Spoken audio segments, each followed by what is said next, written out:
Hello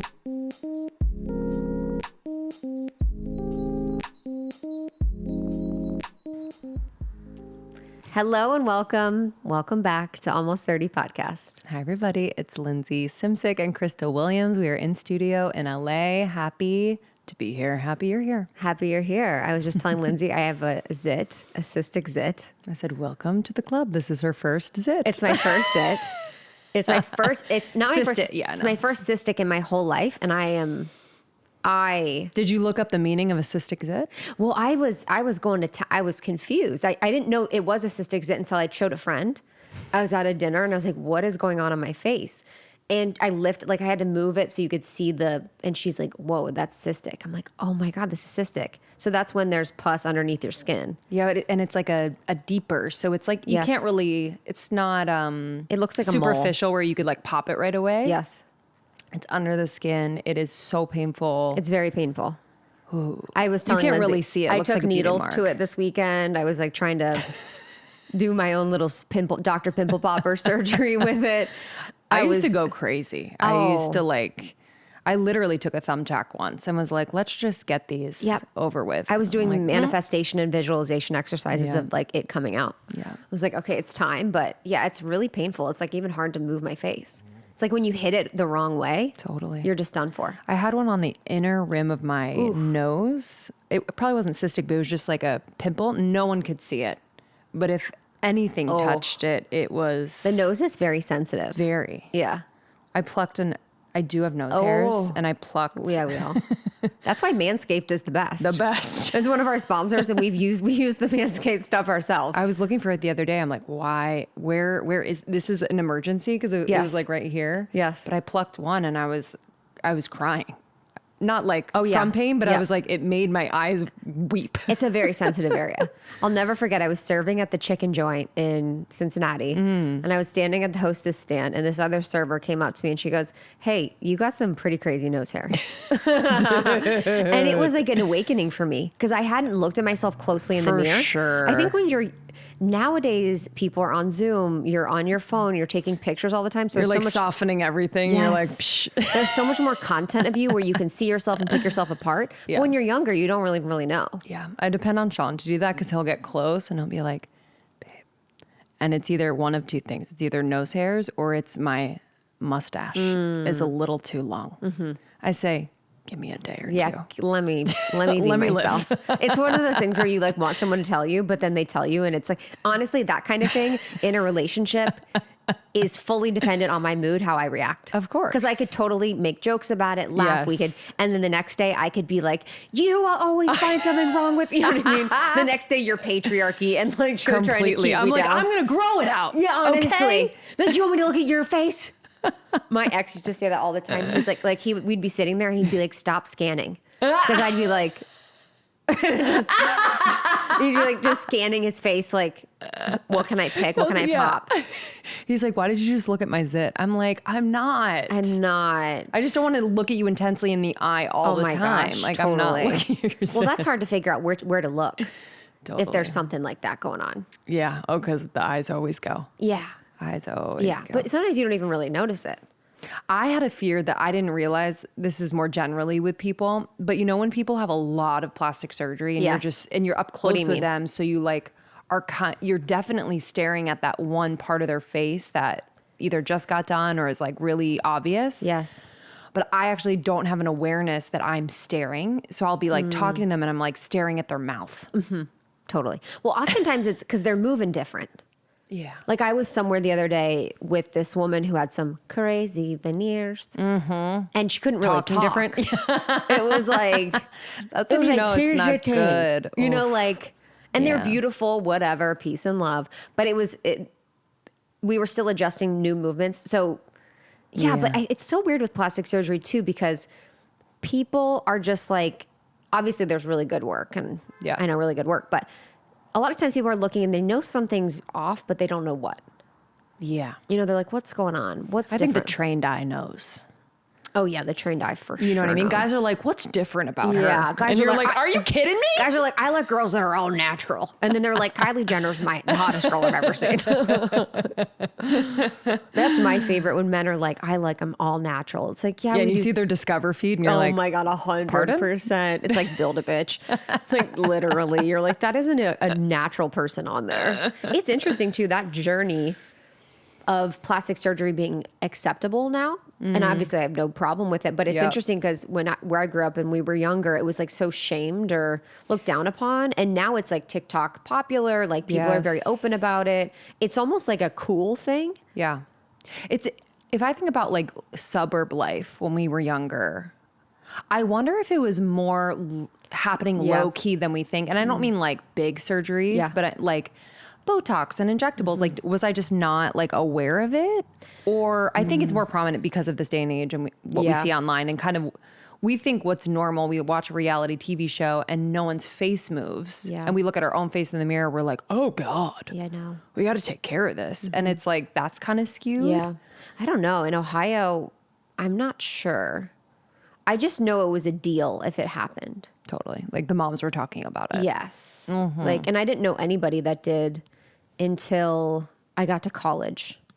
And then there were girls in college. Really? Yeah. Oh, that's young. Because a lot of girls came from Chicago. What would they do? Boobs or nose. Wow. A lot of girls came in from Chicago and then like really nice areas in Connecticut.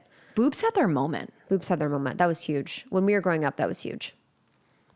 Yeah, it's interesting. I feel like parents were like, if this is generalization, if my daughter feels insecure about her boobs, okay. Like, I think that was kind of a narrative where like that was happening younger. I hear you. I think there were narratives like that, but I didn't know any parents that were like, if she's insecure about it, I'll do this. Would they do it without their consent? Like, how would that happen? No, you have to wait till 18. Also, where would they get the money? Hey, everybody. Okay. This is my thing on the plastic surgery thing, and then we can move on from it. But I was at my doctor, and I was getting Morpheus, which is this facial treatment that I love. Morpheus is the best. And it's like a laser microneedling. And there was this girl that like walked by that was honestly 20. And I was like, sir, what is she doing here? Whoa. He's like, she just got a BBL. I'm like, she's 20. He's like, I know, but if she doesn't go here, she's going to go someplace else and they're not going to do a good job. Wow. And I'm like, also, hey, this is my thing. What is the average American in? I think the last time I heard it was like $6,000 worth of debt. Now I think it's more. Yeah. Especially credit card debts. I heard the number 58,000, but I think that might be for something else. But if everyone's in debt, how is everyone affording all this plastic surgery? I don't think they're affording it. Of course. I mean, honestly, it's like, wow. I just also, in the world that we're in, kind of the more like spiritual, et cetera, or that we dip into. Where people just lie about it all. Literally. But I'm lie about it all and drink whole milk. Yeah. I'm thinking about also like what surgery does in terms of like the trauma on the body. Yeah. If you're changing your body, like, I don't know. There's just like a lot of layers of the experience. There's the physical layer. There's the emotional. There's the spirit. I don't know. I know. I just think about that a lot. Well, it's just funny. Like, I think from a highest level of your soul, you just be like, you just look at like the soul of like just constructing the body. Totally. You know what I mean? You just be like, she's like, have a good time. Yeah. Whatever. Yeah. It's like, you're just she's like BBL approved. Yeah. You're just like creating this like whole experience. Dude, I'm excited to have Jillian on today. She rocks. So I first heard of her when she did, I think it was a viral video of replying to Kristen Cavallari. Oh. Because Kristen Cavallari was like, match their energy. Match their energy. If they don't reply, you don't reply. If they're short, you're short. Da-da-da-da. And Jillian's like, hey, here's the thing. She's like, how about you be an adult and have like an actual conversation about how you feel? Yeah. And not just match their energy. She's like, because when does it end when you're matching energy? Yes, exactly. And I was like, that is such a good point. And when you're doing that, you're not being yourself and doing that over and over and over. That's why it gets confusing because you've totally lost the plot on who you are. And so you then forget what you deserve. Yes. You forget your standards. And then it becomes a whole just mess when you're dating. Yeah, Jillian has just this very measured, like cut to the truth approach that I really, really loved. She's funny too. She's an incredible writer. We just had such a great time. We talked about so much. I feel like our audience, you know, everyone's kind of at different experiences, whether they're married, whether they're dating, whether they're newly broken up, newly divorced, whether they are online dating or not online dating. There's just so many experiences that we covered, but I wanted to read one of her, so many of her posts just hit, but I feel like we have to talk about red flags. Okay.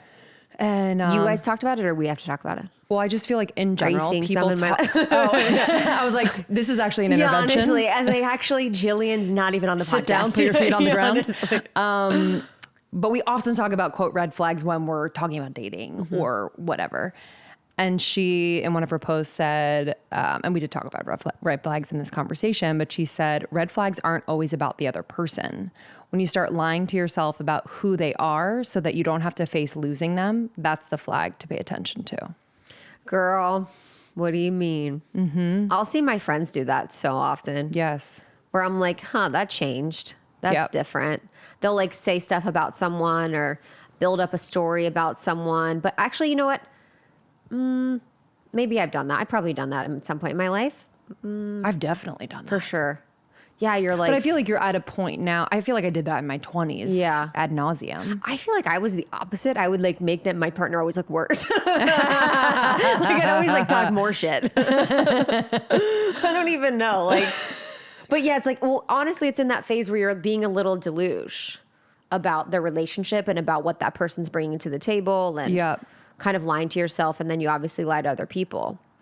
But I think we often forget about like our own stuff that we're bringing to dating, and not that we have to be so self-obsessed in that way with like, how do we fix ourselves, heal ourselves, yada, yada. But especially related to red flags, we're so focused on the like, them thing. Yeah, that's and a we're good like, one. what about us is attracting that? Yeah, good one. Type of shift. So true. Like, why was I attracting men who had no time for me, but they had time for me like at midnight on a Friday? Yeah. And I would still make time for them and go over and sleep over and leave really early and would feel like shit because because I really didn't feel incredible about myself or like my worth on a deep level. And then I was attracting the guy that confirmed that. Yeah, 100%.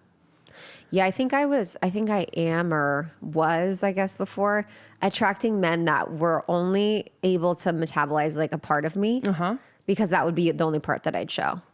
Yeah. You know? Oh, yeah. So I was like, my perception was that men can't hold the multitudes of women or the multitude of myself or the multiplicity of my personality. And in like a mental illness way. So then I would only show them a part. So then I'd be met with men that were like, oh, you're not just funny, you're also smart. Well, the funny and the cool and the can hang is like, I don't mean this in a bad way because I have those things too. The hook. Yes. So it's like for sure an amazing part of your personality. And then there's also equally amazing parts of your personality that are deep and more like contemplative, serious, dynamic, yada, yada. And it's almost like they can't compute. Oh, totally. So there's like, I remember because then they would have to show up in a different way and, or like access parts of themselves. And they're like, no. Totally. And people have such perceptions about what we do. Yeah. But maybe, and then if I thought about it myself, do I have perceptions about what we do? Probably. Yeah. You know, makes me think a certain way. But yeah, I just loved back to the Kristen Cavallari thing. It is interesting though, because there is a part where I tried, so with dating, I just am having fun trying all these theories. Yeah. I did energy match one time. And what did that look like? It looked like he was being super unclear. Actually, no, I was very clear. Yeah, and he was kind of pulling back, so I pulled back. And like, then we were both pulled back. Yeah, and then you're like, hello. and then everything stopped. Yeah, and then we broke up. So did it work? Yeah, literally. I don't even know if, it didn't work. Well, it didn't work because I will say that and it is true that I energy matched because I didn't think that this person had like, also, I didn't feel like we were at a place where I could be like, hey man, what's up with this? Sure. Because it's like a weekend. Yeah, exactly. So that's the thing is it's like, I get the energy matching in that sense where it's like, you're not really there where you're like, hey sir, we got to talk about this. We got to talk about where we're at. And also like, and she says this, if we're craving, like whether it's physical intimacy with someone, well, mainly physical intimacy, because that's coming down the road, but like you have to like have an intimate conversation before that happens. So like to your point, it's like, that's a good what are we one. holding back on in those early weeks, months, whatever? Because inevitably, like, unless you're someone who can really hold out for a few months or whatever the length of time is to have sex or be physically intimate, I guess what are we waiting for in terms of like intimate conversations? Yeah. And what that looks like? I do love that. That's a good gauge. It's like having an intimate conversation before you get intimate. But this is the thing is people will be like, okay, we had an intimate conversation. He told me for an hour and a half over dinner that his dad was never around because his dad was a hedge fund. You know what I mean? It's like, I think that people's understanding of intimacy is not always. Yeah. But people are at different levels too. I know, it's so true. that might have felt super vulnerable to him. And you're like, yawn. I know. Literally. I'm like, pussy. You're like, go a level deeper. Yeah. I'm like, oh, the dad story.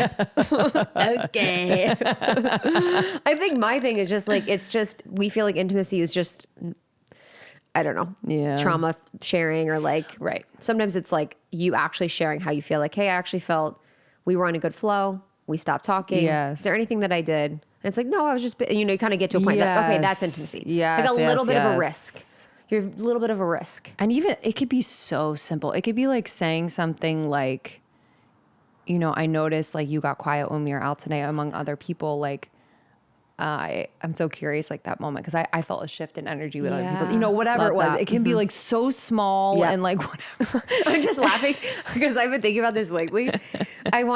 If I was to do like reels with like skits, this is what I would do. It's like the one where you're like, when you were saying, I noticed you got quiet in a group. It's like, when you first start dating and you're in bed and you're like, or you're giggling and you're like, what are you thinking about? And you like want them to say, I love you. You like they look at you and you know that they're like feeling you. And you're like, what are you thinking about? And they're like, when are your clothes coming off? I know, honestly. They're like, I was literally watching the TV behind you. I love you. Yes. Yeah, but you like, it's that like silly thing at the beginning where it's like pressing for an I love you or like pressing for them to say like, you're amazing. The beginnings are so silly. I saw this meme the other day. It was like, girls just want you to describe them. Oh my God. I was like, dude. Say no more. Tell me more about me. If that ain't, we just, okay, let's cruise into this. We've been chatting for a little bit, but all right. Let's get into it. Jillian Turecki, she is the host of Jillian On Love. It's an incredible podcast, super popular. So check that out. You can find her on Instagram, Jillian Turecki. She is a certified relationship coach. She is a writer. She's actually working on her book now. But yeah, this conversation you're going to love. We really cover so much from dating to ghosting to red flags to doing this like healing work while you're dating. What does that actually mean and look like? We talk about when you are in a relationship, kind of the anxieties that come up in order to keep the relationship and so much more. So enjoy this one. Share it with a friend. I think this is a good one to bring to like your next girl's dinner. So share it with your group of friends. And love you guys. We'll see you on the other side. Love you so much. We'll see you soon. Enjoy. Okay, I am on like a cleaning kick. I'm a clean person, but I just go through these like little periods, usually before the turn of a season. So before summer, I just get down and I clean things that you wouldn't think need to be clean, but they do. And I've been using Branch Basics. I use them because this is the best non-toxic cleaning product brand on the market. It is so important to me that the products in my home that I put on and around my body, my baby, my husband are non-toxic. So I've always used Branch Basics. I know you are going to love them if you haven't already used them. So what I've been using Branch Basics for lately, okay, so I have these canvas sneakers and I use the Oxygen Boost from Branch Basics to clean them. Honestly, y'all, I was blown away. Canvas sneakers get a little crummy, so I wash them in the Oxygen Boost. I mix it with some warm water.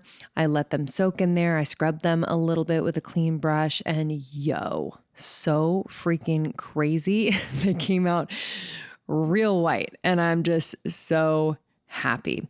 So happy. I also use the Oxygen Boost in my laundry. I'll toss it into any load, especially the whites load or the light load. And it works just magically. Also, I've been cleaning my floors. So I normally I'll sweep, I'll vacuum, but I haven't cleaned my floors in a while. So I will use the concentrate, and I basically use the all-purpose bottle. So it's really cool. You pour in the concentrate up to the line that they give you, or you pour in the water and then the concentrate up to the line that they specify on the bottle. It is so easy. You're going to be your own little non-toxic cleaning chemist.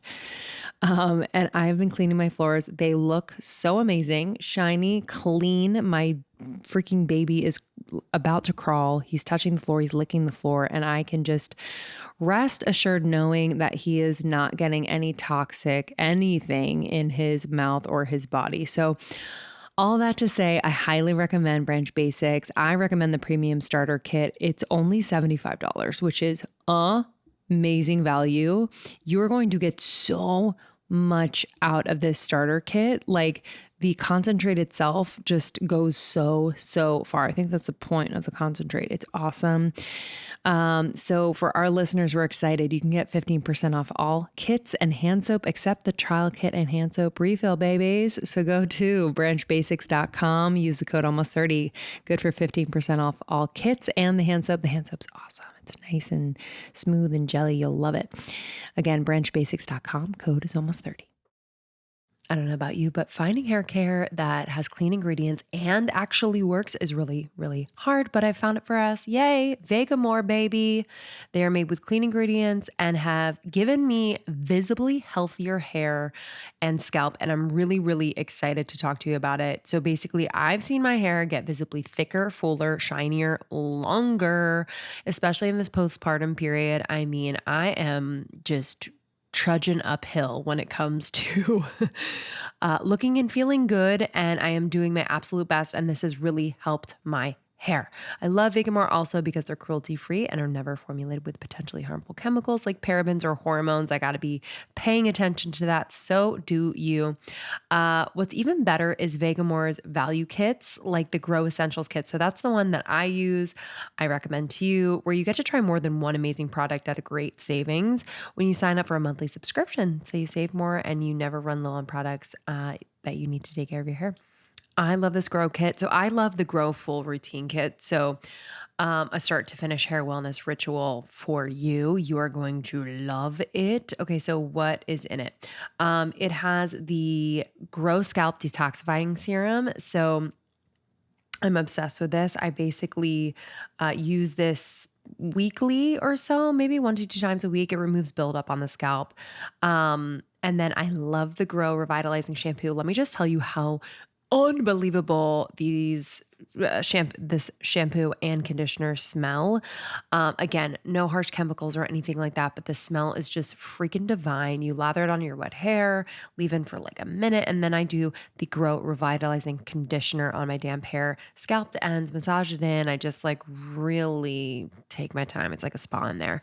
And then I wash my hair like that probably twice a week. And on non-wash days, I use Grow Dry Shampoo to absorb excess oil, which I absolutely love. And then finally, the Grow Hair Serum. I've just put it all over my scalp. I massage it in. Just do me nice. It's awesome. And then I do not rinse that out, by the way. Okay, babies. Lastly, take one of the Grow Biotin gummies for hair per day. I love it. Again, I've noticed my hair has just grown like a freaking weed. So this is the Grow Full Routine Kit, but they have different kits and products for hair, lashes, brows, It's amazing. Check it out. Vegamore, baby. You've heard about them, but I'm telling you, I stand by it. I love these products. Be sure to be consistent in your routine for your most beautiful, healthy looking hair.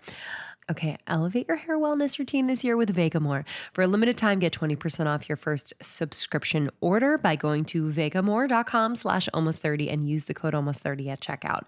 That's vegamor.com/almost30, code almost30 to save 20% off your first order. Vegamore.com, vegamor.com/almost30. The code is almost30. Okay, pony on the right-hand side. Yeah, I hear you. I don't know. Chris is always like, okay, my good side. I'm like, what is I always forget. I'm like, right or left? Well, I am just thrilled to have you in person. Thank you for being here. Thank you for having me. When I told our audience that you were coming, they're like, they lost it in the best way. And it's just a true testament, not only to your work specifically, but I think, people, collectively are more invested in making their relationships more of an expression of who they really are, or being able to be who they really are in their relationships, whether it's romantic or friendship, etc. So I'm excited to dig in. I think our audience is, whether they are single, whether they are coming out of relationships, or they're entering into new ones, or maybe they've been in a relationship long term. There's gonna be a range of experiences that I'm excited to talk about. But I was on your Instagram and I wanted to kick off with a part of a quote that you shared that I think a lot of people know, but they don't actually embrace or ground into until they're in a relationship. Even with the right person, you'll have to face yourself. Mm-hmm.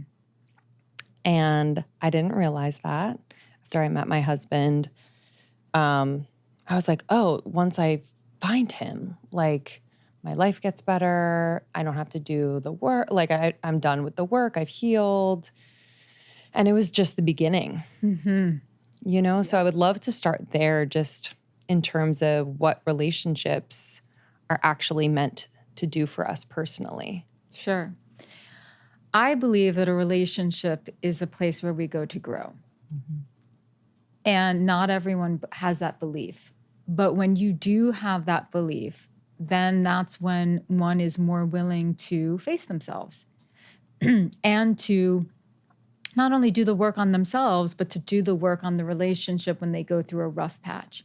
And look, the reality is that when you do the work on your relationship, that really means you're doing the work on yourself. I mean, at the end of the day, that means being able to look at yourself in the mirror and say, how have I been showing up?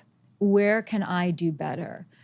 But what happens, and I've certainly been in this position too, is that, maybe we feel hurt, or we feel we feel misunderstood. And so then we get obsessed with, what am I not getting?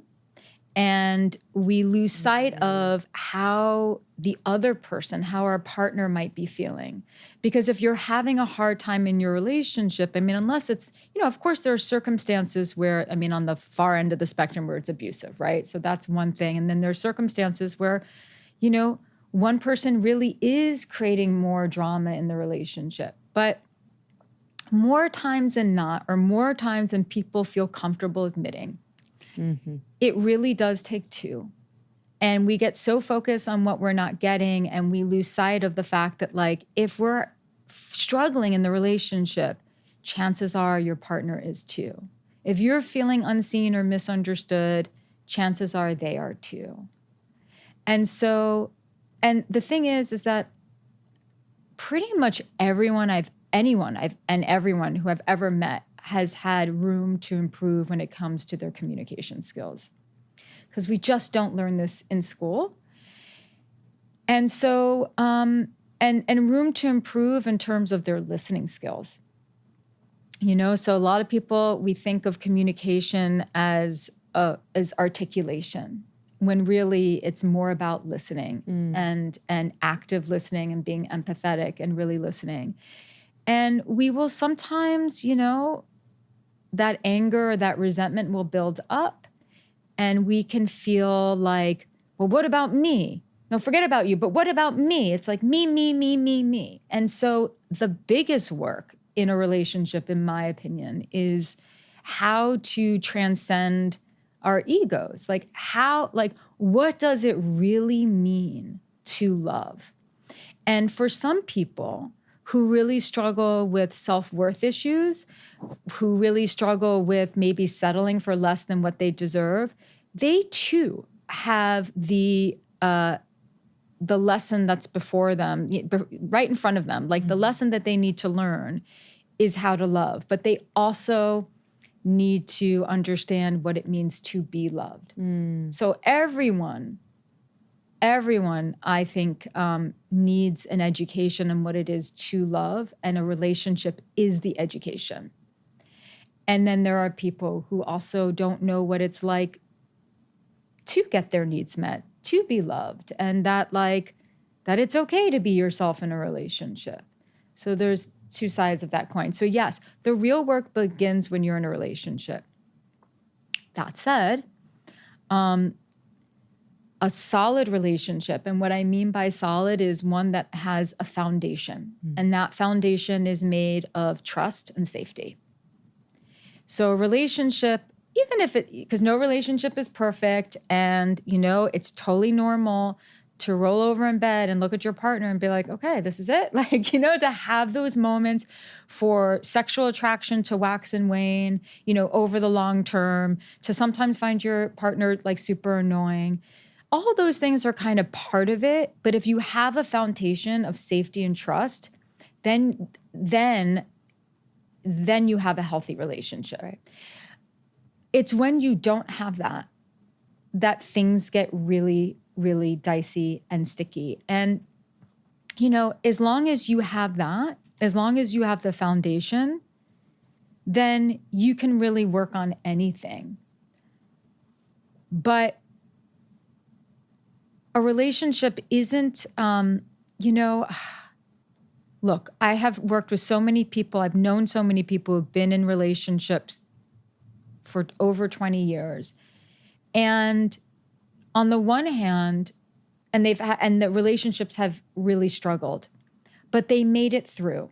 Now, is there a case for them splitting up and maybe being happier? Yes. For some of these cases, sure. But they decided to stay in it.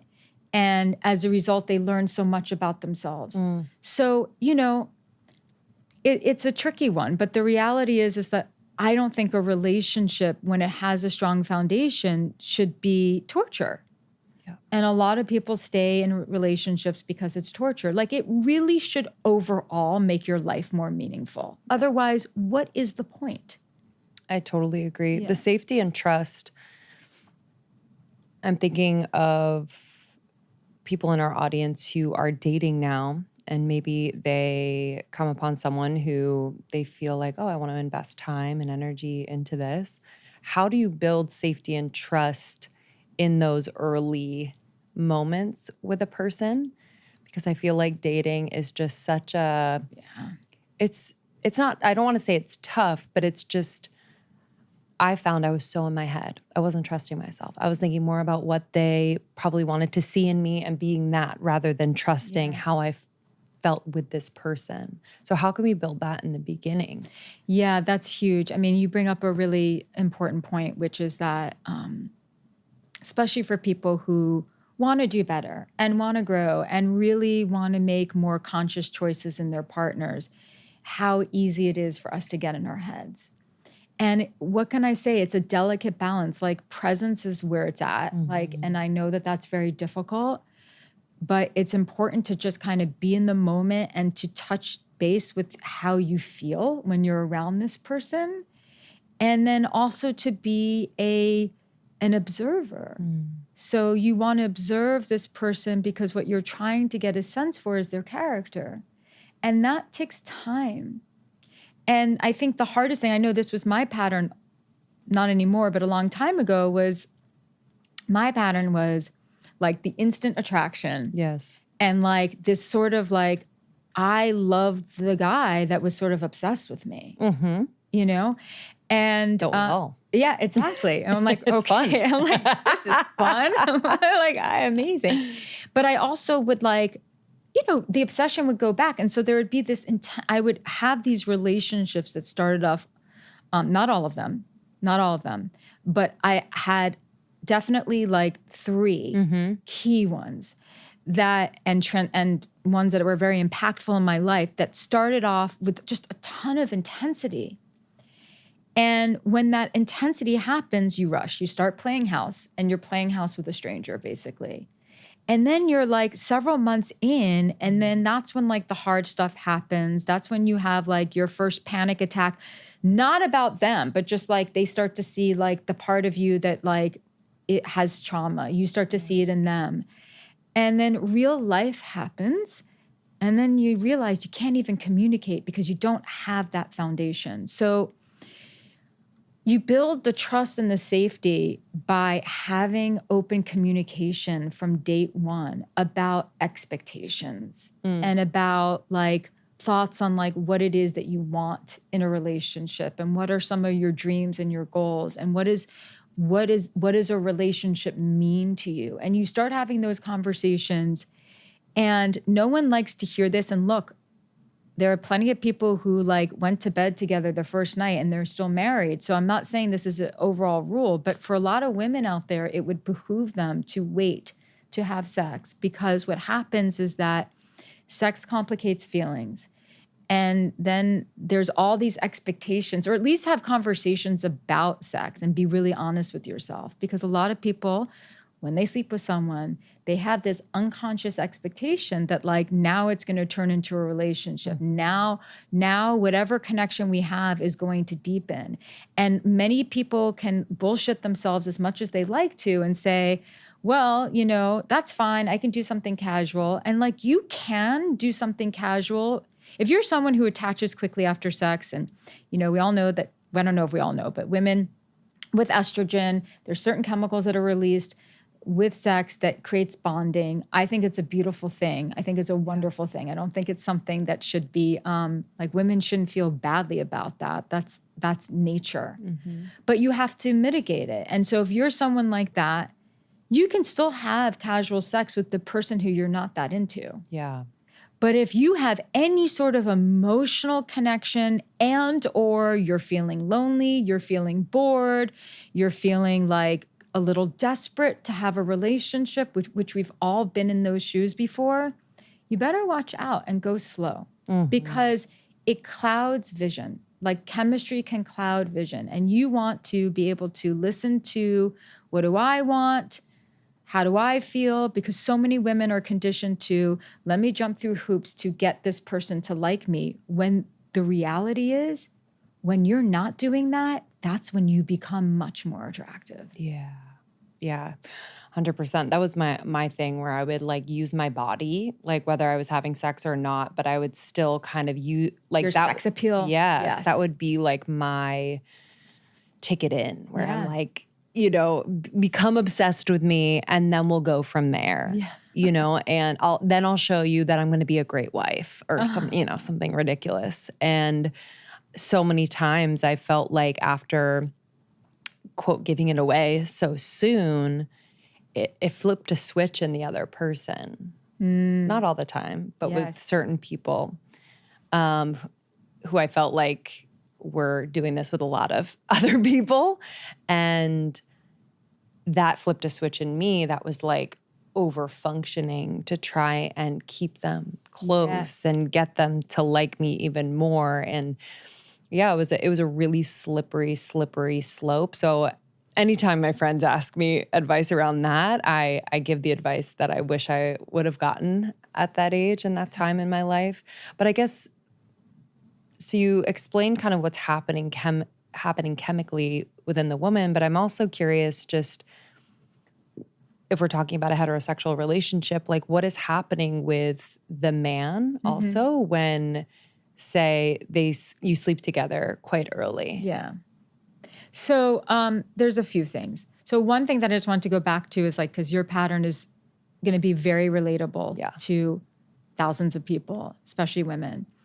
And it all goes back to valuing yourself. Like if you can value what you bring to the table beyond your sex appeal, so that's number one. Number two, it's also conditioning. Like we've been conditioned to believe that that's like how we get them in, because if we're speaking from a heteronormative perspective, men are visual, right? And so they do kind of lead with what's down there, like initially.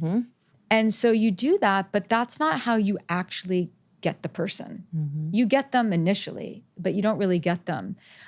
So first of all, it's a myth that men can just go around and sleep with a bunch of women and not get emotionally attached. Men do get emotionally attached, but they have to have some sort of emotional connection with the woman first. And so what happens is that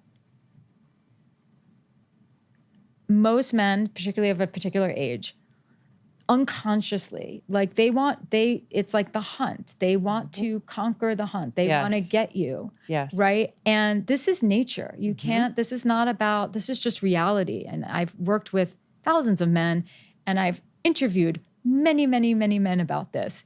So this is just the truth, which is, so if he gets you in bed, after that, he might even be disgusted by you. And that's a terrifying thought. It's like once he actually climaxes, it's done, he's gotten you. And if it was like really easy and there was no like emotional connection, or he has some unconscious sense that you don't value yourself, meaning it's not like, so there's consensual sex in terms of like we agree to have sex with each other. And then there's the type of consensual sex that I think about, which is like, we're on the same page. We are on the same page and the level of interest in each other is really balanced. Yep. And then we go to bed together, and then usually what happens, something, some sort of relationship forms out of that. But oftentimes it's not balanced. There's a lot of insecurity. There's a hunt. There's someone wanting to prove their value. And so that is happening all the time. And then a lot of women leave like brokenhearted, like, what? We had such a great time. Then it happened. Then he ghosted me. Like, oh my God. It's like, yeah, because he might go back to you if the sex was really good and when he's bored, but he didn't have emotional connection to you. And then he's going to blow you off. I mean, that was my 20s. Yeah.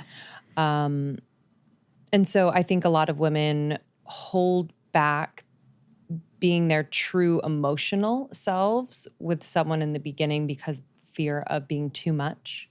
Yes. But I really want to like wipe that slate, because it's like, if I look back, if I were to have shared how I felt early on and or my desires or expectations or standards, I mean, how powerful and sexy that would have been. I'm sure well over, offering my body.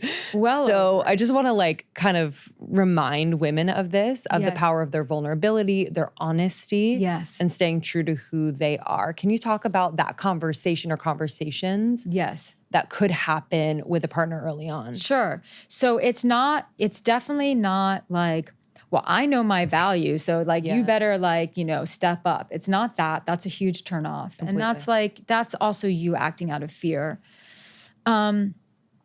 It looks something, or it sounds something like, hey, I really like you. Like I'm attracted to you. I feel like we have a connection.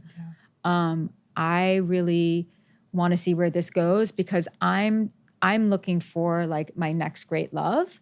And obviously we don't know each other well enough, but like, this is really what I want. I'm not comfortable, as much as I want to have sex with you or I want to sleep with you, I'm not comfortable going there until we know each other more and that we are in some sort of committed scenario. Yeah. That's what I feel most comfortable with. And the person who really likes you is going to be like, fine, great, and actually kind of like it. Yeah. And the person who's just interested in you sexually, you won't hear from that person again. But I will also want to say that men also are afraid of not being enough and wear many masks. So they'll, maybe talk about their achievements in a certain way, or like they'll kind of overshare and talk about one thing that the feedback that I see that I've given a lot of men is that they talk too much on dates. It's because they're nervous. So, totally. Yeah. So everyone's kind of nervous, particularly in the beginning. Everyone is sort of like putting their best selves forward. And that's okay. That's kind of how it is. That's kind of how we kind of get some momentum going. Yeah. But have the conversation early and be vulnerable and open and honest. Even if your heart is beating out of your chest, just do it. Anyone who rejects you, I promise you, is not for you. It is, if they reject you, great. Such a gift, I know. Celebrate. Thank Be God. like, okay, I just saved myself a lot of drama. Yeah, it's so true. Yeah. It's so true. Cutting to the truth of what is, I think would have saved me a lot of just pain and weird effort that I was putting towards relationships that weren't for me. But I'm glad you brought up just the fact that men also are nervous, want to be more vulnerable, but don't necessarily know how. They want to be good enough. Yeah, they want to be good enough. Yeah. You talk about having more empathy and relational wisdom. And I think we've become so obsessed with whether it's like ourselves and fixing ourselves or the other and fixing the other. Yeah. And we've forgotten about having just more empathy for who this person is, where they've been, and ourselves. Yeah. That's something I had to learn with my husband, where when we first met 10 years ago, I wanted to like change so much about him. And I was like, so many things would have to change in order for me to be into this. Yeah. And it said so much about how I felt just about myself. But now it's such a pleasure to look at the aspects of him that maybe in the past I would have wanted to change and be like, wow, these are some of the things that I love most about you. Oh, that's lovely. And it's taken work, and it still takes work. Yeah. Because I still have moments where I'm like, But when I really lean back and I'm like, man, he is so himself, it inspires me to be more of myself and kind of embrace the parts of me that I feel like are like, oof, too much, too this, whatever. Yeah. So all that to say, like, I'd love to dig in around the conversation of like finding the perfect person and or being the woman who always wants to like fix and change and save the other person. I think it's something that I've experienced for sure. What's happening there? Yeah, this is a big topic. But first, what I want to say is I love what you just shared, because that perfectly illustrates what it means to actually do the work in a relationship. It's not just about fixing yourself. It's about, can I appreciate this person? Where can I search inside myself and see where I've been critical or unfair or judgmental? And consequently, maybe where I've closed my heart, where I've been emotionally unavailable, where I've been cruel in some way, like not unkind in some way. Maybe cruel is a very strong language to use considering there's abuse out there, but just unkind. Yeah. And now being able to really appreciate him like that, you just perfectly described like what healthy relationship is about. It's really about appreciation. Yeah, completely. And also it's helped me to voice that appreciation, you know, like hearing it out loud is something different than just like hearing it in my head. I'm like, it brings us closer and into a communication standard that I think has helped me too. Because I think when he says to me, like, don't hold back on this like really intense feeling because you think I can't hold it or handle it. And that's kind of helped heal me in ways where I would be like, no, I'm fine. Whoa. You know? So he just said the one thing that every woman would kill to hear. Yeah. But it's taken, you know, he hasn't, I feel like he's always been someone who's very in touch with his emotions, emotionally intelligent. I think he is. However, I think being in a relationship like we are in, you know, there's a trust that we've built, going back to the trust piece, that he knows when he offers that support in that way to hold all of me, I mean, it means everything. Yeah. But that's only happened by not doing it and kind of experiencing the consequences of that. Yeah. What I wanted to say just to people who are listening is that for men who are in relationship with women or in relationship with other men who are more in touch with their emotions, let's say, your greatest gift to your partner is having the capacity to hold her intense emotions. Because we just like the feminine, you know, what it just tends to have more emotions, and being able to say like none of your feelings are too much for me.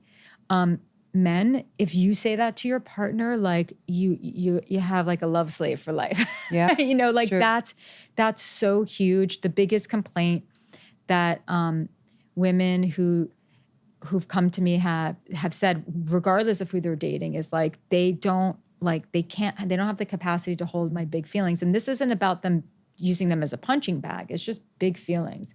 They always want to fix it. They always want to change it. They always want to like just not have me have that like expression of emotion. And I think that, you know, for women in particular, being able to be expressive and emotive is so incredibly important. I think generally for men, it's just being able to be appreciated for what he brings. So going back to the fixing, because this is a really big one. You never want to date someone who you believe you need to reform. Ever. If you think you need to reform them, or they need to be reformed, they need to get sober, they need to find direction in life, they need to lose weight, they need to get healthier, and you just met this person and you think that they would be just great as long as they change this really big problem that runs deep with them psychologically, run for the hills. Yeah. And then you have to not see them as the problem. You're the problem. You have to look within and say, why do I want to be in relationships where I reform? Okay, does that have something to do with mom or dad?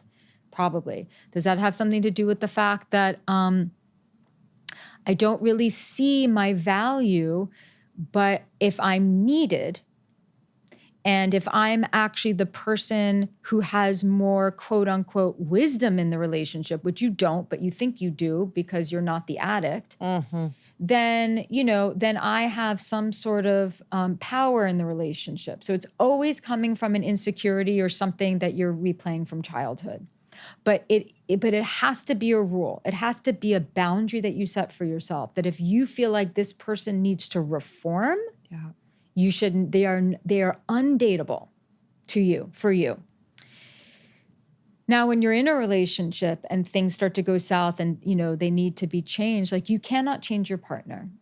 If they get into certain habits that are becoming intolerable for you, you can't change them. All you can do is say, I want to be there for you as you help you. And if it becomes intolerable, you say, look, I'm going to move out for a little bit because this has become too much for me. Yeah. You never say you better change or else, because that's going to make people more resistant to you, right? So you have to decide what your threshold is. One of the most important things that people can figure out for themselves before they get into a relationship, so if they're dating, is figure out what is tolerable and what is the intolerable. Because often it's people who can't distinguish between the tolerable versus the intolerable, where they get into really hard relationships where they ignore all the red flags. And so that is your greatest leverage. How do we figure that out? You figure it out based on your past relationships. Okay. You know, what really didn't work, what was a nightmare for you. You also figure it out based on your psychology, what you know about yourself, what you need in order to thrive in a relationship, the standard that you set for yourself. And Yeah, and then you figure out your non-negotiables, your deal breakers, but you have to remain, it's not enough just to figure them out. You have to remain very loyal to them. Yeah. I think that's what's sometimes difficult, Yes. especially say you've been single for a while and you've found yourself in a relationship now, and there's this feeling of, I have to hold on to this. Yeah. Because when is the next one coming? Or is this the one? And I'm losing time. And Yeah. I think all of those factors kind of create this distortion where Yeah. we're like, wait, what do I believe? What are my standards? What's my Yeah. values? Like, kind of lose it. Yeah, we do. Look, people get into relationships for very different reasons. There are people who get into relationships because they're lonely and they don't really have high expectations of the relationship. Yeah. And that relationship can actually last and be okay because both people are just sort of like, they've just decided that, maybe they're of a certain age and they don't want to die alone and they want the companionship. Yeah. So they're not expecting a soulmate. When we go in with the expectation of a soulmate, the stakes really get a lot higher. Mm-hmm. So you can absolutely be in a relationship, looking for a relationship and say, I just want companionship. I'm not looking for like this huge transformation. I'm just looking for some easy companionship. I don't even need great sex. I just want someone who I could have a good life, like a nice life with. Mm-hmm. And that's fine. But just know that. But then there are people who have all these expectations and they get so caught up in the romance of it. And then maybe they have the weight of, oh my God, my biological clock is ticking on the shoulders. And then they rush it and it ends up being a disaster. And to those people, I would say, look, the biological clock is a real thing. There are things that one can do, a woman can do. She can freeze her eggs. But, who you decide to partner with is one of the most important decisions you will ever make in your life, because a peaceful relationship is very good for your health, and a dramatic relationship is very bad for your health. And that's just the truth of the matter. But It's okay if you want just a companion. But if you want something completely soulmate, life transforming, you have got to step up so beyond what you think you have to step up, because it's not about that person coming in and doing it for you. So you need to decide how willing you are to work. Yeah, it's very true. It's very, very true. I think what you shared earlier about kind of creating that interesting power dynamic of like, I can change you, I can fix you, I'm the better person, I'm the more wise, I'm the more evolved, I'm the more whatever. I definitely did that because it did not require me to grow. Yeah. It did not require me to step up. It was like, look at me, I got my shit together, let me help you. And looking back now, it's something that it's something I definitely do not desire in any of my relationships, friendships, anything where I desire peace within my relationships, but I also love the growth aspect where I'm like, oh, this feels like health, like a healthy relationship. Discomfort, like almost like just a little uncomfortable. Yeah, because it's safe. We respect each other, but there's growth. Yeah. I wanted to talk about just this, staying with this idea of wanting to change someone. I hear a lot, I got a lot of messages about this when people heard you were coming on, that they feel like they are evolving past their partner, spiritually, emotionally, whatever. So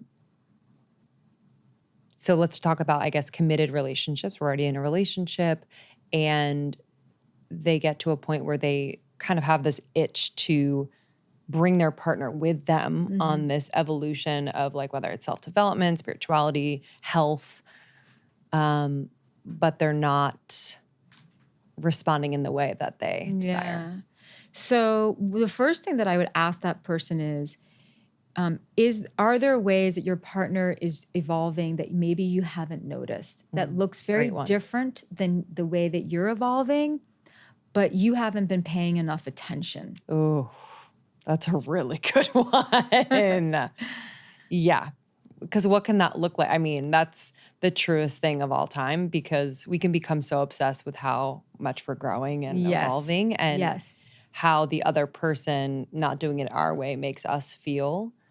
But yeah, what can that look like? What can that look like? Because growth really, if you're going to be in a long-term relationship, things are going to get pretty stale quickly if you're both not willing to try new things. But does growth always have to be like this deep shamanic inner journey where you're like in therapy, like going through like all your traumas? Or can it be like, you know what?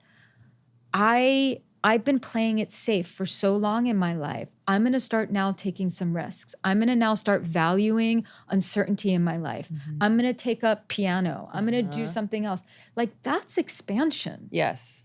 It doesn't, because sometimes the inner work can be very narcissistic. It's like we focus on ourselves and we're always thinking about ourselves, as opposed to how can I tap into life in a way that kind of forces me outside of my comfort zone and then opens my eyes or gives me new eyes where I see the world a little bit differently. And then I can come home to my partner in a better mood and brings more levity to my relationship. And I also can I'm also going to be more attractive because I'm trying new things. And the world looks a little bit different to me now because I'm actually stepped outside of my comfort zone. So that's really where it's most important. So huge.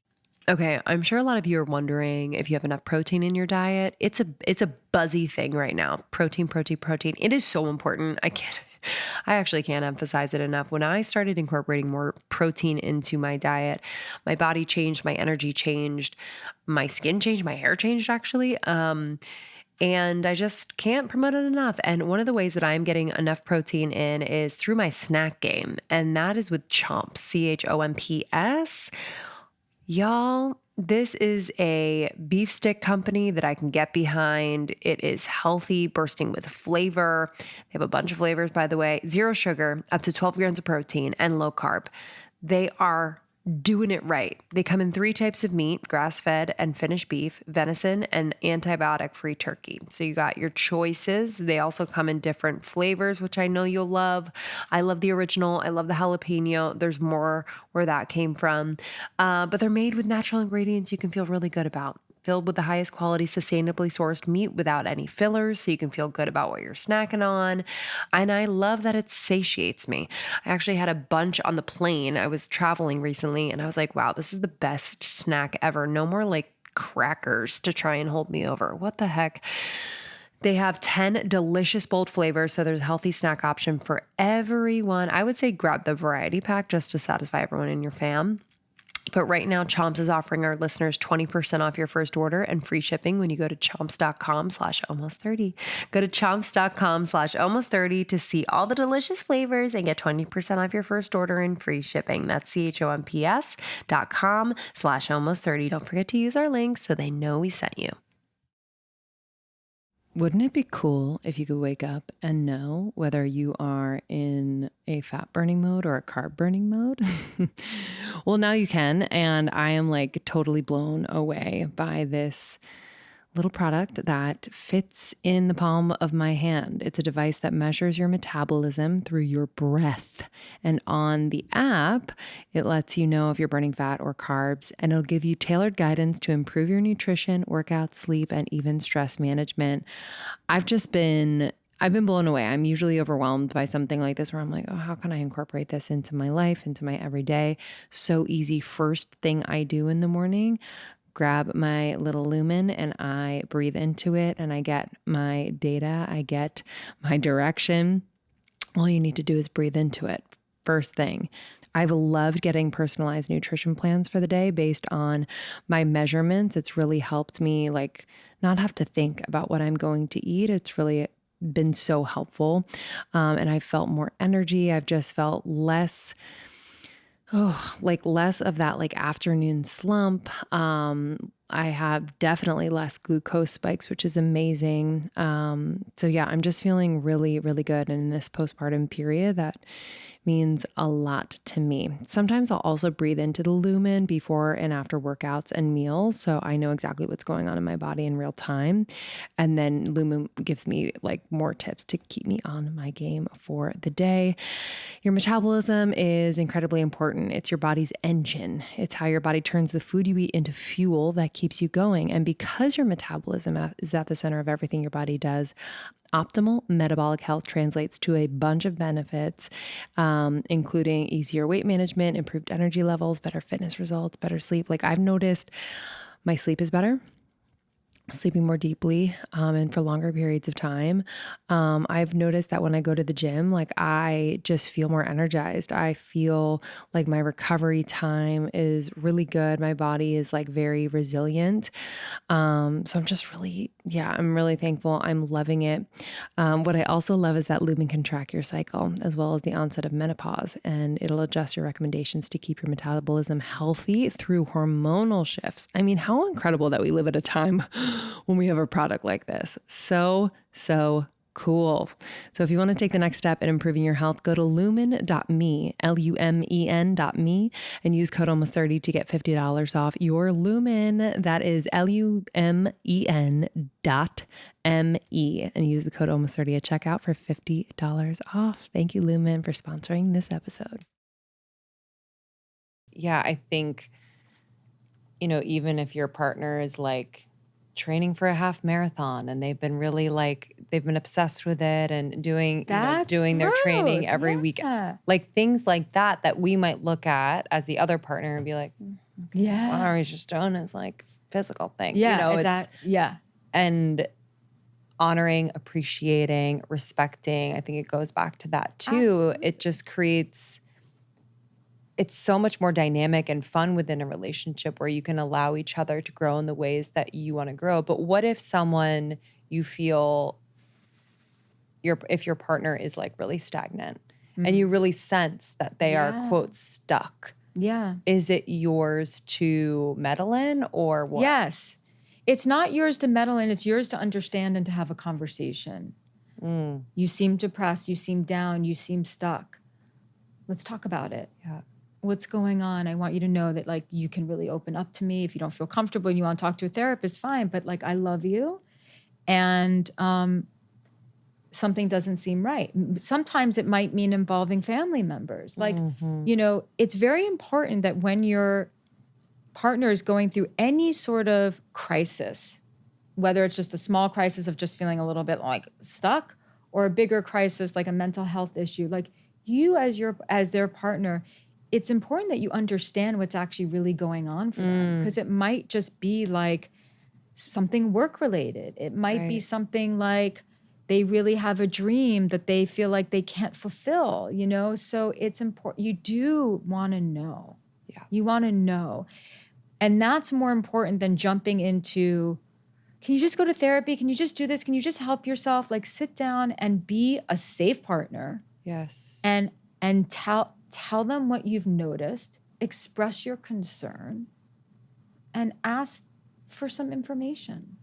It's profound because I think, varying levels of severity, but I feel like so much of what might be going on in that instance is not having someone to talk to, not feeling like what you are experiencing or how you have been is shameful. So for a partner to sit down and hold that space and be just so loving and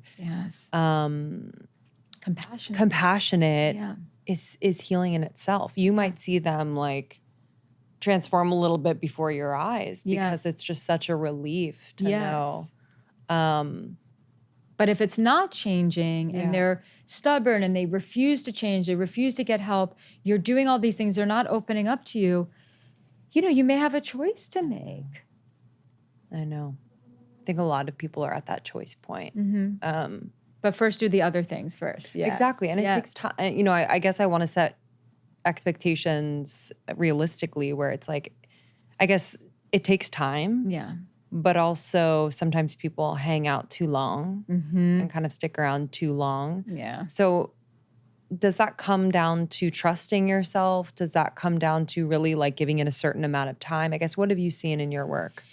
It varies. Sometimes putting a timeline to something is actually very helpful. Okay. Especially for people whose pattern is to stay too long. Yeah. Because some people, they leave too quickly, and some people, they stay too long. So if you know that you have a pattern of staying in relationships past their expiration date because of fear, then putting some sort of time frame around it, it can be very, very helpful. And then also, you know, it can be a very difficult process. It's like, so have I been showing up? Have I been giving? Am I, you know, like, are my needs? And, you know, we have to meet needs as much as expect needs to be met. And we have to express what our needs are. But like at some point, some people are just like, well, not like, how deprived am I in this relationship? Yeah.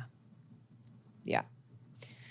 Yeah. It takes getting honest with yourself. Yeah, very. For sure. I feel like maybe it's amongst people that I know, but I do think maybe it's collectively with a lot of women and men have been in long-term relationships that started in their 20s. I'm bringing this up because Almost 30 started when we were almost 30 during our Saturn return. It's that time where you're like, which way is up? Yeah. Who should I be with? Is this the job that I want? What's my purpose? All these things. And the pattern of meeting someone in your 20s and being with them for a long time, say into their 30s, into their 30s, and then realizing that you both are different people. Yeah. I think is some of the heartbreak that I'm hearing from people in our audience and amongst friends. So whether that results in divorce, moving on from one another, or just really having like a rebirth within the relationship. I guess what would you say about that in terms of a long-term relationship that spans so much growth and change? Sometimes people grow apart. Yeah. That is,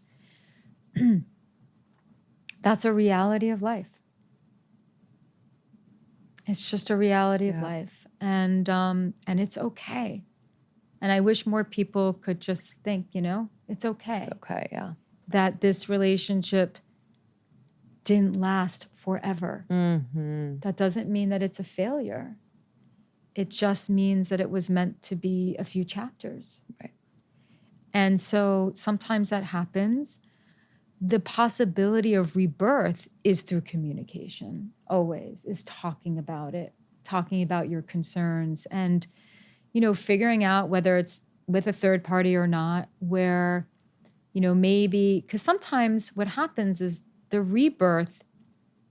So a lot of people, they'll come, because I worked with strictly couples for many years, which I work with so many different people now, but like a lot of times they'll come in and say, you know, we've grown apart, when really that's what they're telling themselves. That's their belief, when really, no, you actually haven't grown apart. You're just not communicating. You have a communication breakdown. You haven't grown apart. You just have not figured out how to meet each other's needs in a really profound way. You haven't grown apart. You just, like, the stress of your life has been so overwhelming. You don't have the tools to deal with that stress. And so now the two of you are disconnected. You haven't grown apart. You're disconnected. You're lacking the connection. Yeah. So then it's like working with them to find the reconnection.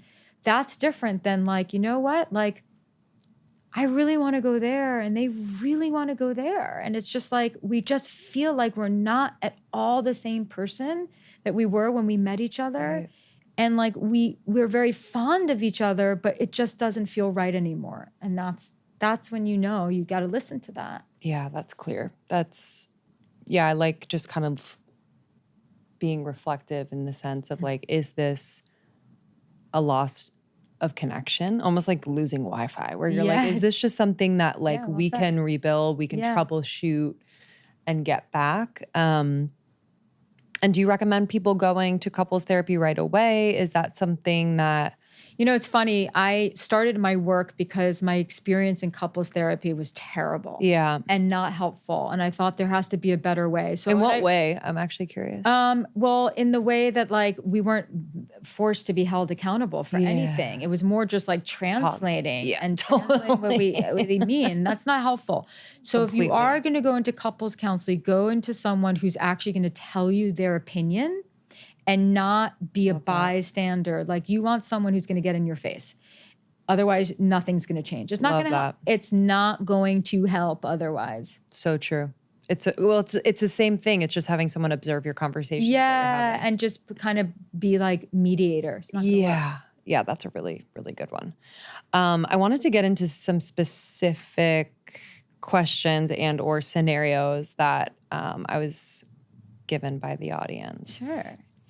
So in sort of a rapid fire style. Let's do it. So the first one is around merging very independent lives. So in this case, they are married, newly married, but still living very independently. They still have like the shelf in the refrigerator that they're like using for each of their stuff, or financials are separate, which I think is, you know, I'm curious your thoughts, but to each their own.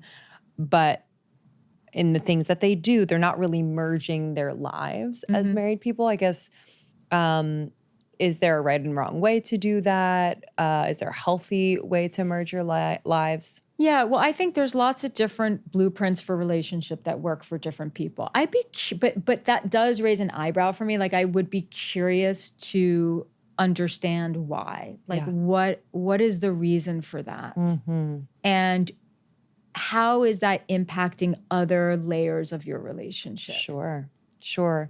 Sometimes I felt like in the beginning when I moved in with Sean, before we were married and even engaged, I felt like he was like trying to hold on to his autonomy. Yeah. He's like that picture. He's like, you don't like it? Like, you're kind of, you're coming in and changing everything. Yeah. Even though he likes what I've done. But like, there's something that happens when you first blend your lives. Let and you're go. Like, oh, yes. Let go. Yeah, okay. Let go, because your relationship will be much better when it's everything is, what's mine is yours, what's yours is mine. Now, that doesn't mean that you don't like take care of yourself and do all of that, but you're going to have a much easier time letting go. But yeah, people do. That's like, the autonomy and all of that. Let go. And it feels like a child almost. It is. Where you're like the teenager. Yeah, it's definitely teenager. The teenager. Yeah. Totally. Yeah. Yeah. Okay. Good one. I got a lot of these too, and I'm in a similar spot. 2 working parents, and the mental and physical exhaustion is so real and affecting the relationship. I guess for someone who has a young child, young kids, like they're kind of new into the parenthood experience. How do you recommend people stay connected? Yeah. So the biggest mistake that new parents make is that they make the child more important than their relationship. And they make parenting more important than the relationship. There's also something that happens where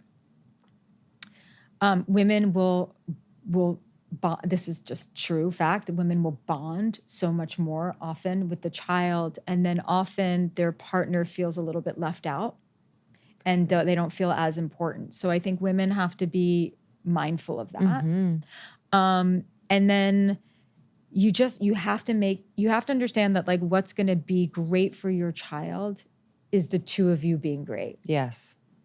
Couldn't agree more. So you have to make your relationship a priority. Yeah. You just do. Yep. It has to be number one. Completely. Yeah. I feel like I grew up with parents who were very like, it's all about the kids and sacrificed everything, which I think like that generation, potentially it's like what they knew and what they did. Yeah. So I kind of went into my relationship and now being a mom is like, I don't want to do that. I want to, but it's easier said than done. Yes. It really takes effort because the exhaustion is so real. Yeah. And in the moment when you can choose to say like, let's do a date night. Yeah. You might be really fucking exhausted, but it could be a really chill date night.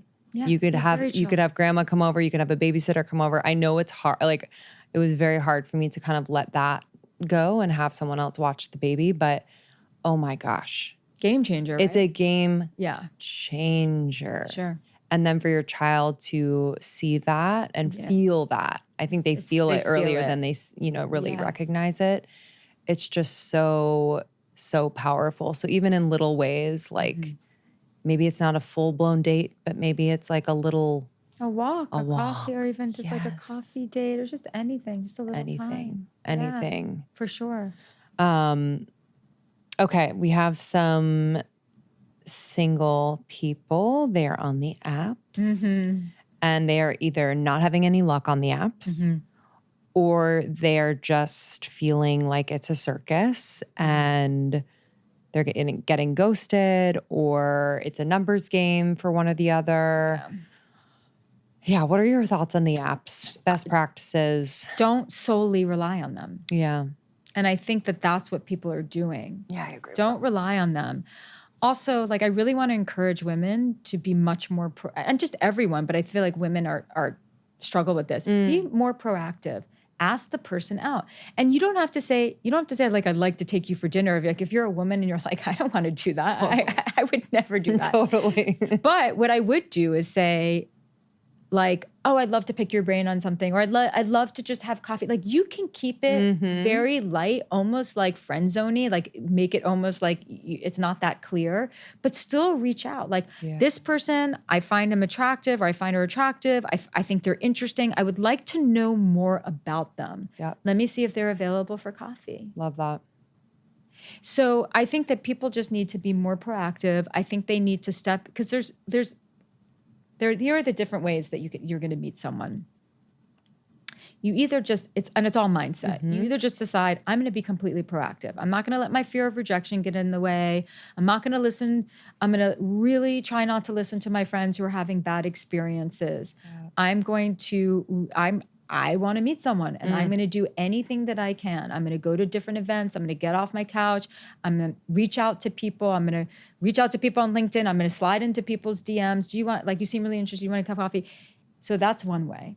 Another way is you forget about it entirely. You stop focusing on it, and you just live your life. Yeah.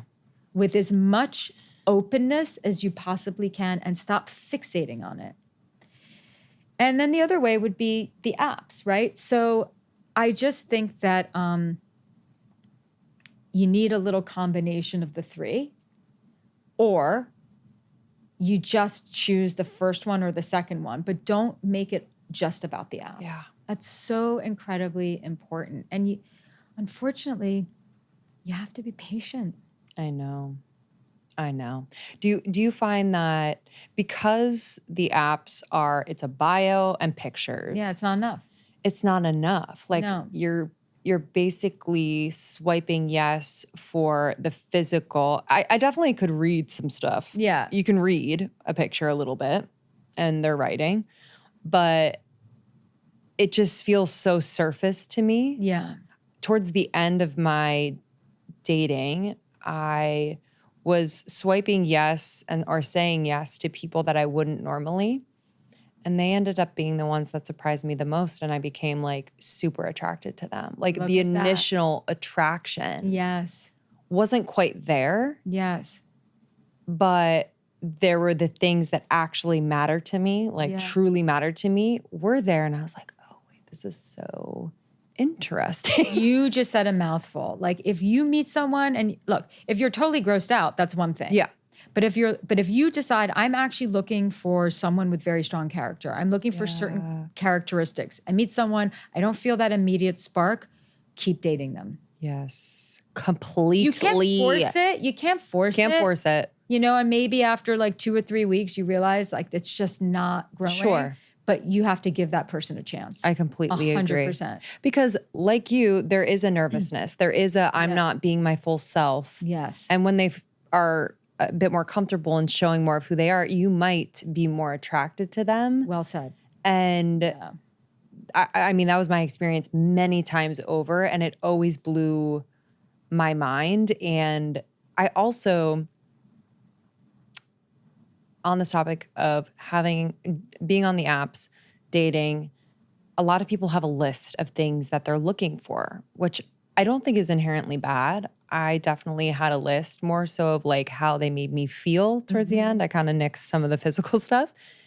But to your point of fixating, I feel like we become so like, that is who we're looking for. Yeah. The list. And then our aperture is too narrow. Correct. And we don't see the possibility of someone else being more than what we want. Yes. So I guess what would you say to people who have the list? You have to so the list should be condensed to what is absolutely intolerable for you. And what is absolutely like 3 things that you absolutely must have. Okay. And then throw away the rest and then be very open-minded. Love it. That's it. Yeah. Simple. Yeah. I feel like we can, and I feel like people say this in a more general sense, like we could never truly imagine the life that is possible for us. And I think that's true in relationships too. I think that's very, very wise. That's very, very true. Because we're only basing off of what we've seen. Absolutely. And we usually end up falling in love with the person who we never thought we would actually fall in love with. 100%. Yes. It never, and that's life in general. Like things don't actually, even if you get what you want, quote unquote, it looks very different than what you imagine it. Yes. Like. And what a joy. Yeah. That's exciting. That's fun. Totally. Totally. Okay, a couple more. Okay, someone this person is dating someone who has already been married, and it's bringing up a lot of like shadowy thoughts, feelings, parts of themselves.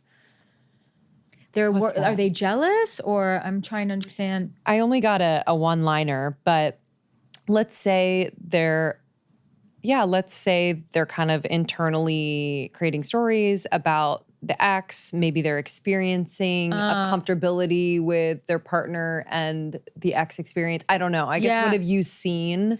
Well, age matters, because I think after a certain age, you kind of expect, after the age of 40, you have to expect that, you're going to meet some divorced people. I don't recommend getting involved with someone who has the kind of ex that is extremely toxic and involved in the person's life. Yeah. I think that's a red flag. Yeah.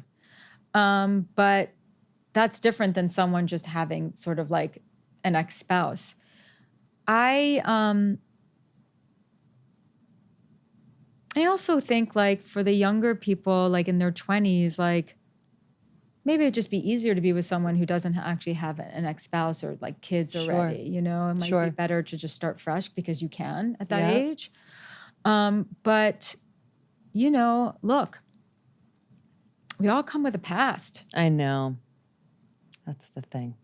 We come with a past. And I think it's just as long as the person has healthy boundaries around their ex, but like if they co-parent, they're going to speak often. And, you just have to decide if it's worth it to you. Yeah, But after a certain age, you have to get kind of used to that. You're not going to meet a lot of people, especially after the age of 45, who don't have kids. Mm-hmm. Yeah, it's very true. And I think to your point earlier of just like letting go, there's like an aspect of letting go. Yeah. Because you have to. It could have been you that had. Yeah. And it's like. And maybe you can be friends with them. That would be the ideal situation. Oh, I love that. Yeah. Yeah, that's totally possible. Okay, someone who is attracting avoidant and emotionally unavailable men. Okay, this is a hot topic. You're telling me. Okay, so someone who has avoidant attachment. Look, there's a difference between someone who likes to process things alone. Maybe struggles with a little bit of like gets a little bit nervous with closeness. That's like, there's a spectrum, right? When we look at attachment wounds, there's a spectrum. Like someone who's like very, very avoidant, where like you can't even have a relationship with them because they can't even commit. That's one thing. So let's just stick to like emotionally unavailable. Some of these men are actually not interested in you. Yes. And they are appearing emotionally unavailable when really they are hanging out with you because it's fun maybe, but they don't feel that emotionally connected to you. Sure. And then there are some who are struggling psychologically with, they have too many psychological barriers that prevent them from actually being close. So my advice is stop choosing those people. Stop choosing those people. Like the person who's emotionally available to you, they want to know more about you. They have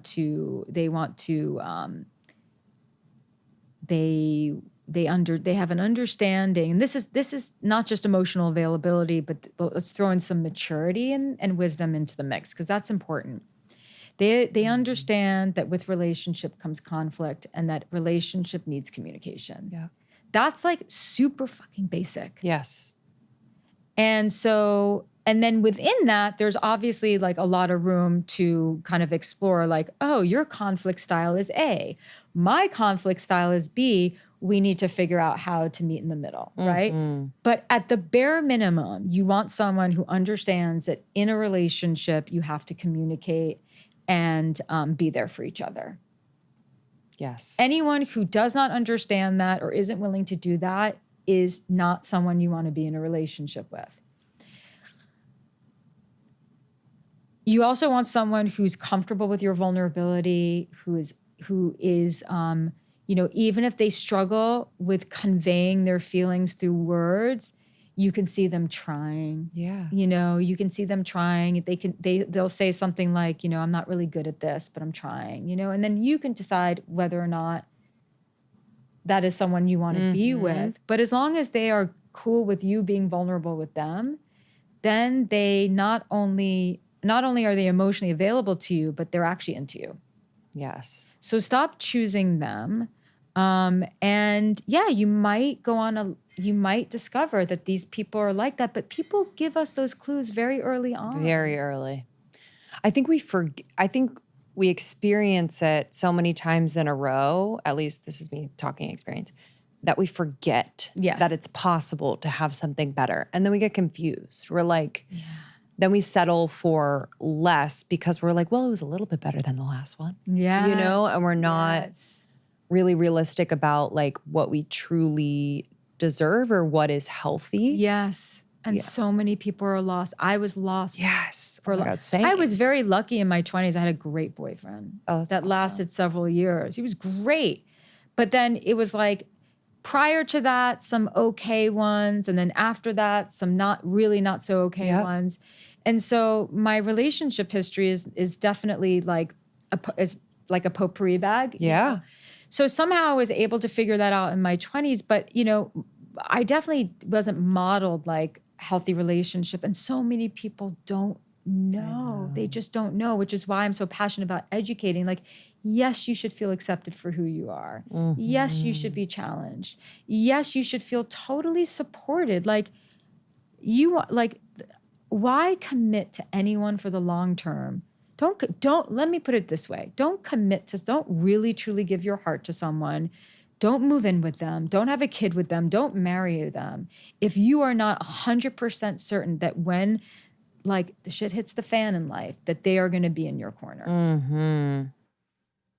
Okay, if you listen to this episode, you've most likely heard about human design, but have you looked up what your human design is, and have you read about it, and have you become obsessed with it and realized that these aspects of who you are what you can lean into and leverage as your superpowers in this lifetime? If you have, or if you haven't, please keep listening because I have an incredible, incredible opportunity for you. We are partnering with Human Design Blueprint. Our friend Erin Claire Jones, the founder, was recently on the podcast. Check that episode out. We are partnering with Human Design Blueprint because we want you to get your personalized chart with an almost 30 flair. It is 55 pages all about your unique human design, delivered as a downloadable PDF in 7 days or less. This is custom made to order, and it's all just for $95. Plus, you'll get 10% off with our code. Stay tuned for that. But if you're not familiar with human design, let me tell you, I have learned so many things about myself, and it has helped me in my relationships, in my career, in my creativity, and now as a mother. I have learned how to best make decisions, how I create aligned opportunities, how I am uniquely designed to lead and operate, how I best process things. I was going into a part of my chart the other day. It's a channel, it's called Clarity, and I am meant to wait for clarity. And it's not always, an instantaneous thing. Sometimes it's a sleep on it type of thing. Sometimes it takes quite a lot of time. It is kind of an unknown, uncomfortable process for me at times, but I do know that it is coming. And it's really helped me in my relationship with Sean because sometimes he wants to know an answer like in the moment. And I'm like, babe, I need space and I need time. I know it will become clear, but we need to give me that. And it's just been so, so helpful for us. Also, part of my chart tells me I am designed to experience the full range of my emotions, baby. It's going to be up and down. I have to ride the emotional waves. I have to trust that my emotions are always moving. And I may not always know why I'm feeling the way I'm feeling, but I'm meant to take my time feeling them, and I'm meant to take my time with decisions. So it's just been insanely helpful. Now, when you get your blueprint, you're also going to receive 2 bonus videos from Krista and I. These are like video diaries. We dive into our chart in a way that we haven't before, sharing like exclusive things we're doing right now, leaning into in this period in our life related to dating, marriage, motherhood, entrepreneurship, and so much more. And I just can't wait for you to receive this. So your blueprint, you're going to receive the 2 bonus videos, all on your human design. And again, human design, it's weaving together the zodiac, Eastern philosophy, and complex NASA planetary data. It is wildly accurate. So go to humandesignblueprint.com/almost30. You're going to use the code almost30 for 10% off right now. I feel like you can pick up on that in the small moments very early on. Yes. Where they kind of either they abandon you in those moments or they Yes. like look at you like you're crazy or Yes. it's like you versus them. Yes. Yes. You can pick up on that quite. Yeah, People will show you who they are. Yes, they really do. It's a paradox. On the one hand, it does take time to kind of discover a person's true character. But at the same time, if we pay attention to certain clues like, oh, something just changed about them. Like, oh, I felt really unsupported. Mm-hmm.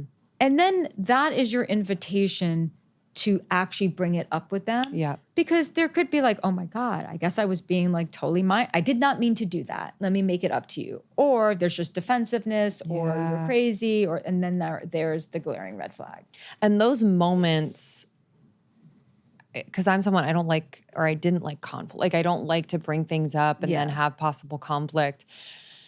But it's like those moments are the moments you're going to get a lot of info. Yes. Like you're going to get a lot of intel. Just like you're saying, like if they're defensive. Yes. Or they gaslight you or whatever, you're getting a lot of information. So if you don't have those conversations, like you could end up in a year or two being like, or change behavior. What you're really looking for is the change behavior where something else comes up and you're like, oh my God, they really had my back. Yes. I felt really supported by them. So then I know that what happened before was just an unconscious moment of them just not knowing what my needs are in the moment. And so now I educated them, I told them, and there's change behavior. Yes.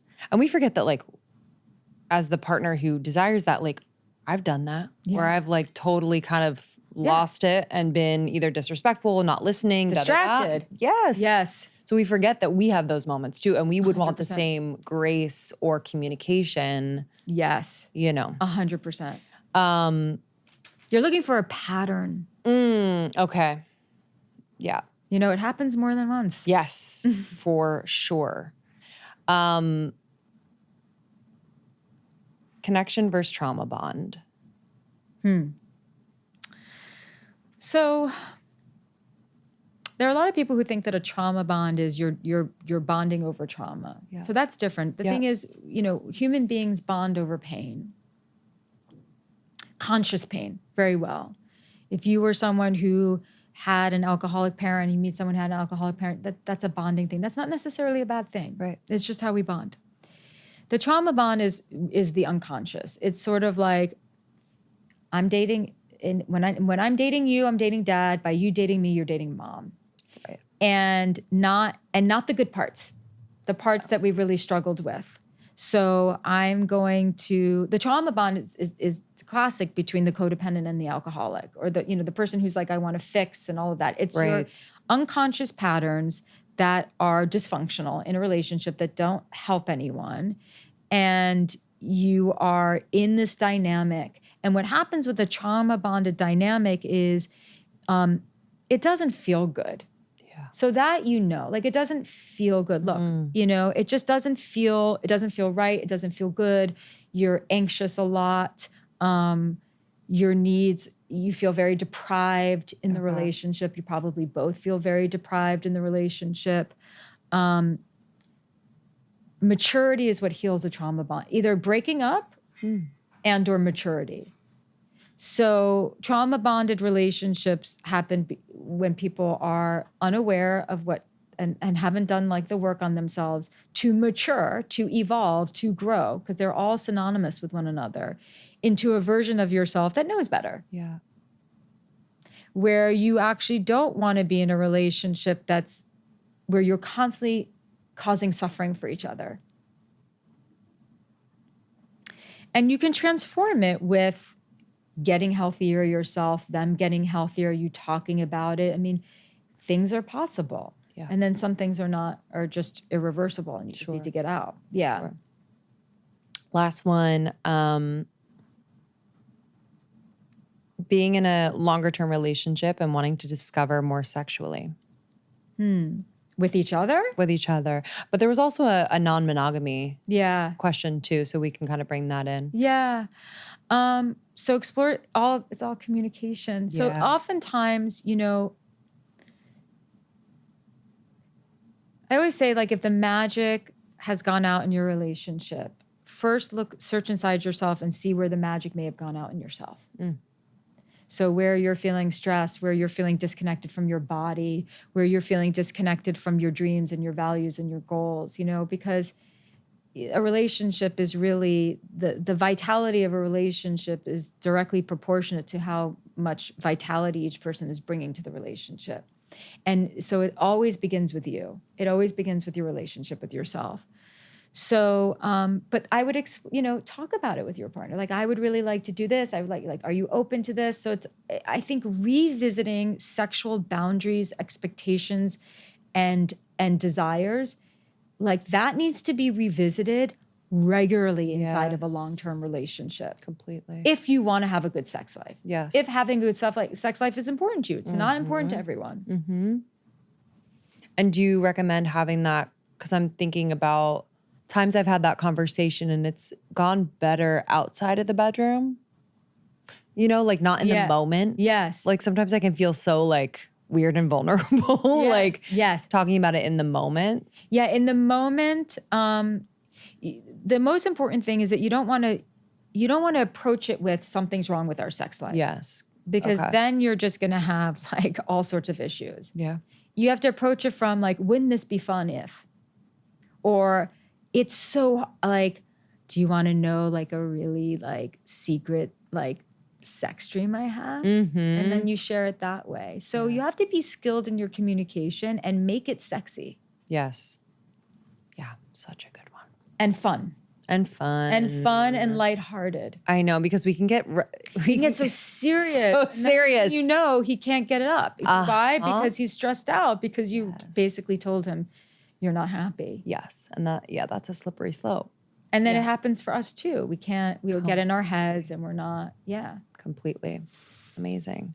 Oh, this has been so fun. Thank you so much for being here. Thank you. Yeah, I feel like you validated so many people's experiences, and also just, I love your, you call people to a better expression of themselves in relationship, their communication. Because I think sometimes we just get complacent, or we think like, we've done all the work and like, why can't other people, you know, it's like, or we don't love each other, love ourselves enough. Yes. Yeah. It's a big one. Completely. We don't value ourselves. Yeah. Yeah. Amazing. Well, thank you for being here. Oh my God. Thank you for having me. You're It was such a pleasure and a joy. We'll do it again. Yeah. All right, y'all. Thank you so much. We'll see you on the next one. Bye.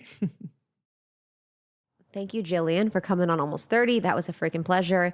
Anytime you want to come back, we'd love to have you. Yeah. You can find her on Instagram at Jillian Turecki. Her podcast is Jillian On Love.